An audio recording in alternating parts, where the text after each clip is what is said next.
Hai teman-teman, kini kami dari kelompok akan menjelaskan beberapa tumbuhan monokotil dan dikotil. Semoga bermanfaat dan berguna bagi kalian.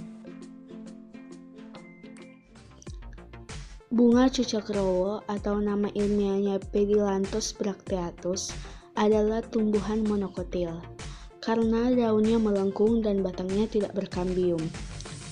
Tumbuhan cicakrowo dapat tumbuh dari ketinggian 60 cm hingga 100 cm. Dan pada umumnya bunga cicakrowo berwarna merah agak kecoklatan. Tanaman anggrek ini merupakan tanaman jenis epifit, yaitu tanaman yang hidup menumpang di tanaman lain. Tanaman anggrek memiliki nama ilmiah Orchidaceae, memiliki ciri-ciri berakar serabut, daun sejajar atau melengkung, bunga berjumlah 3 atau kelipatannya, dan tidak berkambium, sehingga bunga anggrek ini merupakan contoh jenis tumbuhan monokotil.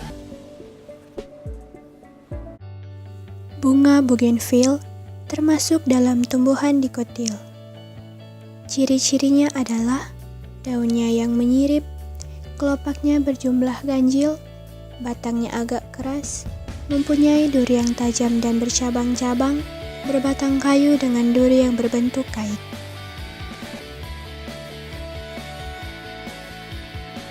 Kamboja termasuk dalam tumbuhan dikotil.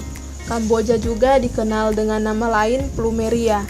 Akar tunggang bercabang, batang berwarna coklat muda, berpembuluh terbuka, mengeluarkan getah bila diiris. Daun berdaun tunggal, tidak terbelah.